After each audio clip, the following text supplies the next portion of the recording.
Chapter 6. The Nonprofit in the Donor's Hero Story. The Hammer of Thor. Who is the hero? Is the donor the hero of our fundraising story? If not, then we may not be telling the donor's story, talking about the donor's impact, or deeply connecting the donor to the cause. Advancing the donor's hero story is effective. It makes a compelling fundraising story. But wait, isn't the charity important? What about its expertise and infrastructure? What about its history and goals? Role change. The charity and its administrators are still essential. Just because the charity isn't the hero doesn't mean it isn't part of the story. But when we drop the administrator hero story, there's a difference. The organ stops competing with the donor's hero story. Instead, it starts supporting the donor's hero story. The charity becomes important as a means of advancing the donor's hero story. It becomes the hero's magical instrument for impact. It becomes the hero's weapon. The Hammer of Thor. When I was a kid, I loved comic books. My friends and I studied the latest issues. We traded tattered copies. What we loved most was arguing. Mostly, we argued about which superhero would win in a fight. One of my favorites was Thor. When Thor had his enchanted hammer, he was powerful. He could control lightning and weather. He could fly. He could really make an impact. Without his hammer, Thor wasn't very effective. Without his hammer, Thor wasn't very effective as a hero. The Hammer of Thor was a key part of the story. The hammer is not the hero.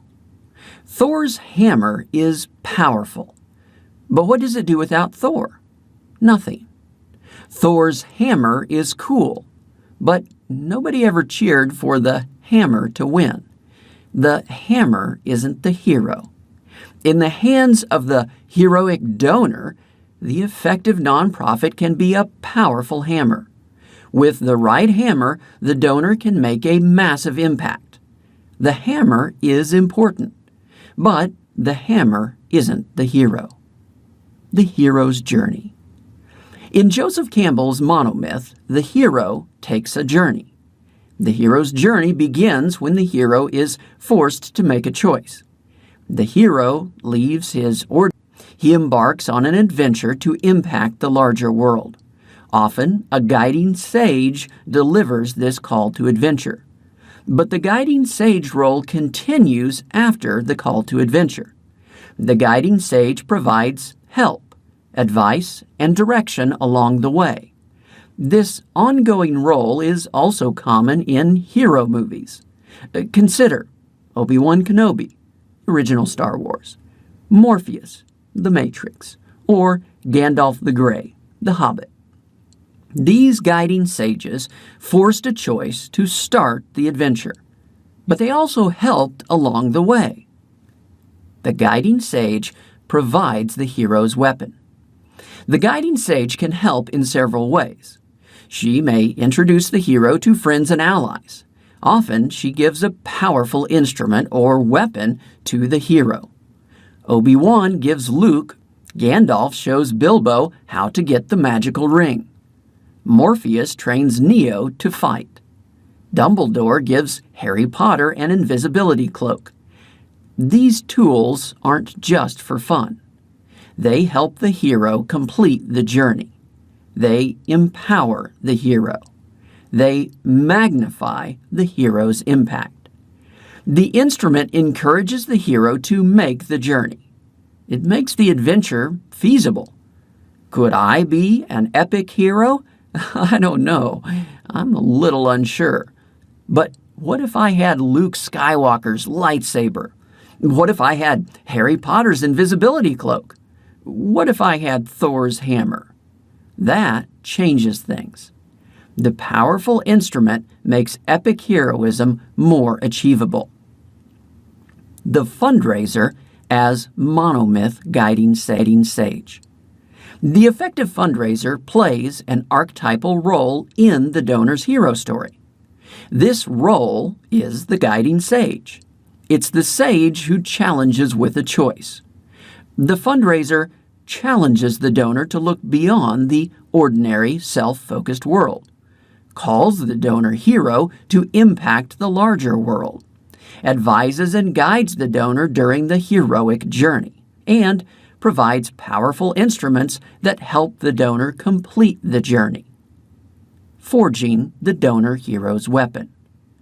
What magical instruments can the fundraiser offer to the donor hero? Maybe it's an endowed scholarship fund. Maybe it's sponsorship of a child. Maybe it's a named room or building. Maybe it's digging a well. Maybe it's delivering a mosquito net. These are all things that would be difficult for the donor to do alone. But the Guiding Sage fundraiser provides the magical weapon. A specific proposal can present the instrument of impact. It can fit the instrument to the needs of the donor's specific journey. The Guiding Sage selects the weapon to match the hero's journey. The right size hammer. No weapon can fit every hero or every journey. If the hero can't lift the hammer, it can't be part of his story. On the other hand, Thor shouldn't be holding a tiny reflex hammer. That doesn't fit a heroic story either. In 2015, John Paulson gave $400 million to Harvard's renamed John A. Paulson School of Engineering. If a donor wants to use $400 million to make an impact in engineering research and education, Harvard is the right-sized hammer. If he wants his story to live on with future generations of leading engineers, Harvard is the right-sized hammer. This weapon matches this hero and this hero's journey. On the other hand, it would do no good to convince me to give $400 million to make this impact.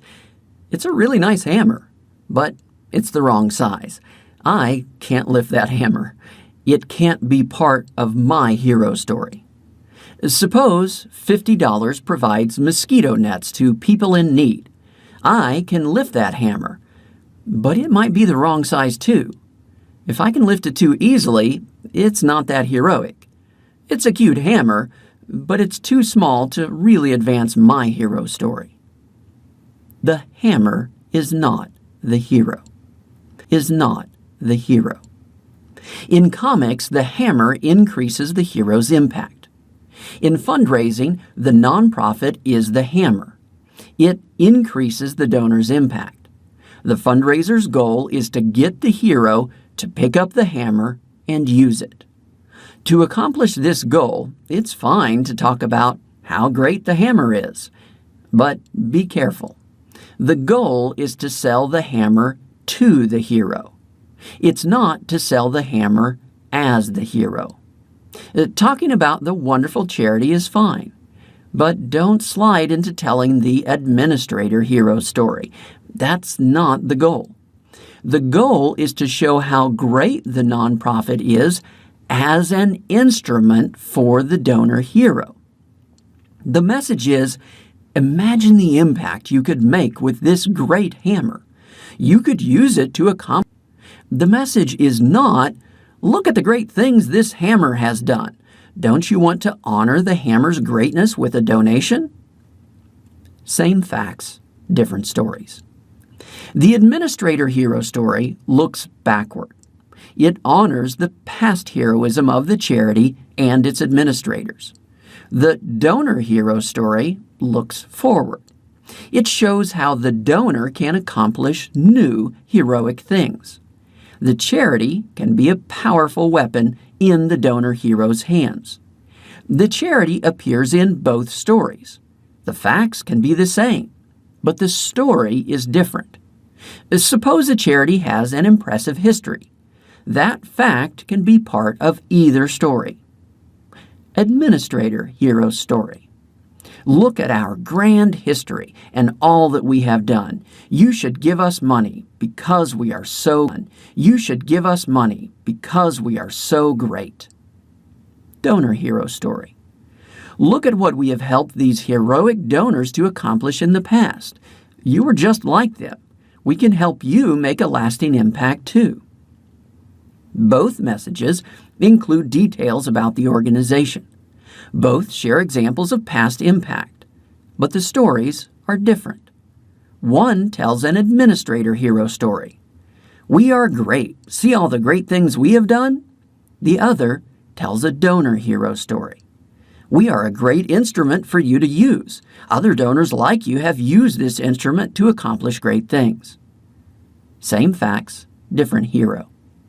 The difference in these stories is not whether the charity is great.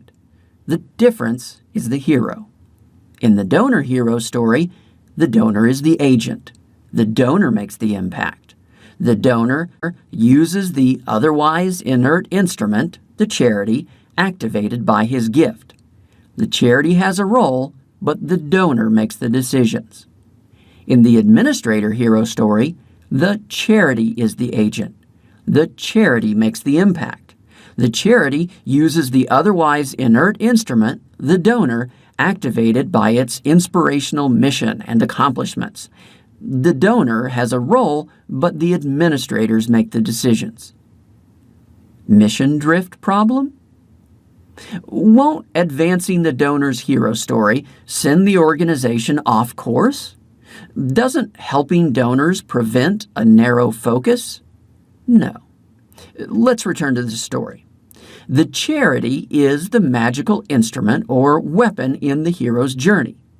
In popular movies, this might be Thor's hammer, Luke's lightsaber, or Harry Potter's invisibility. It's not a lightsaber. A lightsaber is not an invisible cloak. The instrument may be magical, but it does one thing, not everything. To be a powerful instrument for a donor hero, the charity must be excellent. This excellence means doing a few things well. Mission drift solution. If the instrument doesn't fit the hero's task, what does the guiding sage do? Does she try to change the instrument into something it's not? Yes, you need an invisibility cloak, but we can widen this hammer so you could hide behind it. No. She points the hero to a different instrument. The fundraiser points the donor to a different charity. She introduces a new mentor who knows that instrument. Of course, that's not what a pushy salesperson would do, and that's the point. The guiding sage plays a different role. The guiding sage helps the hero. Advising against interest. Helping a donor in this way shatters stereotypes. A pushy salesperson type would never connect a donor with a competitor. Doing this might seem counterproductive. It's not. It establishes the fundraiser in the role of helpful advisor. Such authentic behavior transforms the donor-fundraiser relationship. Of course, in the administrator hero story, this is an act of heresy. The fundraiser's job isn't to help the donor. The fundraiser's job is to sell the administrator hero story to the donor. The fundraiser is supposed to be the pushy salesperson. But even from a purely financial perspective, this aggressive approach isn't the best. Establishing a guiding sage relationship is like planting an almond. Over time, it can be nurtured into a tree that will produce 1,000-fold more. Forcibly selling the charity as the right tool even when it doesn't fit? That's like eating the almond instead of planting it. The charity is important. The charity plays an important role in the donor hero story. It empowers the donor hero. It helps the donor hero accomplish his heroic goals. It serves as a powerful instrument for the hero. Advancing the donor's hero story doesn't mean that the charity isn't important. It doesn't mean that the charity isn't great. It only means that the charity isn't the hero.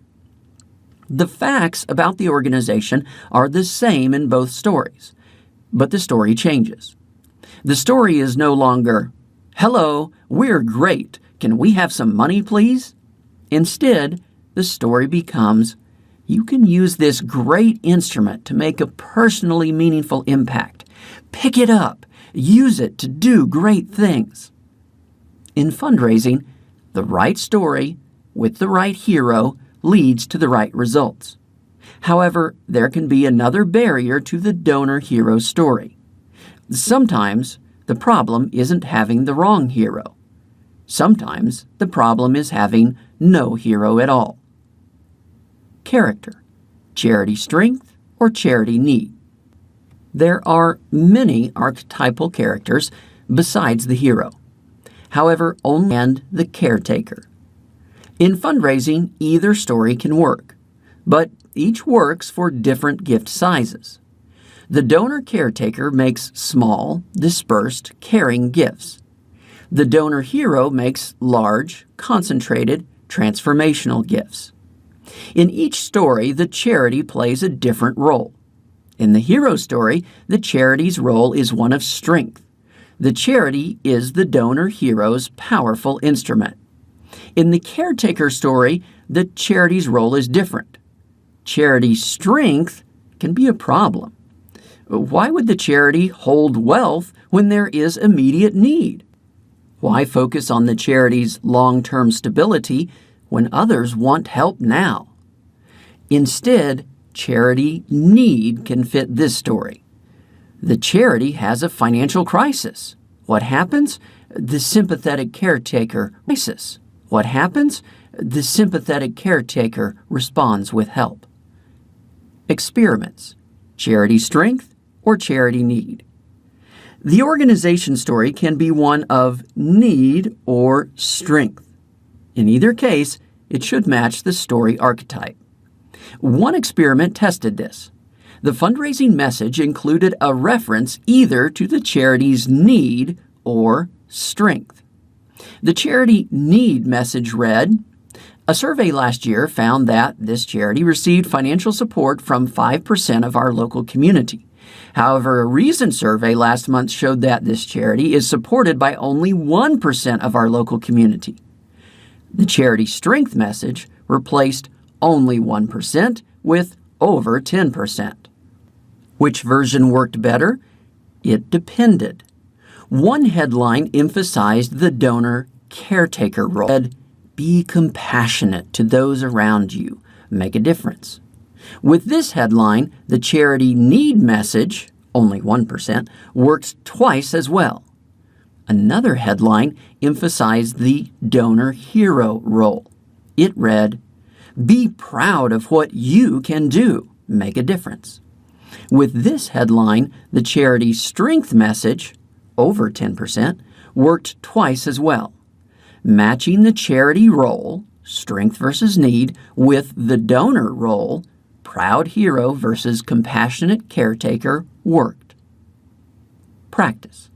Charity strength or charity need. Yes, it's true. We can raise funds with an organizational need message. But this won't lead to large gifts. Why not? Because it uses the wrong archetype for large gifts. The donor caretaker large gifts. The donor caretaker makes small, dispersed, caring gifts. Only the donor hero makes large, concentrated, transformational gifts. Charities can get stuck in the wrong story. This can create a nonprofit starvation cycle. Charities project organizational need because this matches the caretaker story. Charities then internalize this need-based scarcity mindset. They avoid building long-term capacity. They avoid projecting financial strength. Their next financial crisis triggers a few quick gifts. It works, but it works at the cost of future major investment gifts. This need-based scarcity mindset can lead to recurring organizational crisis. Another path. There is another story. The donor hero story matches the strong, powerful nonprofit. The charity is the donor hero's powerful weapon. In this story, the charity projects strength and abundance. This message supports major investment gifts. This is not just about story or experiments. It's about real-world fundraising.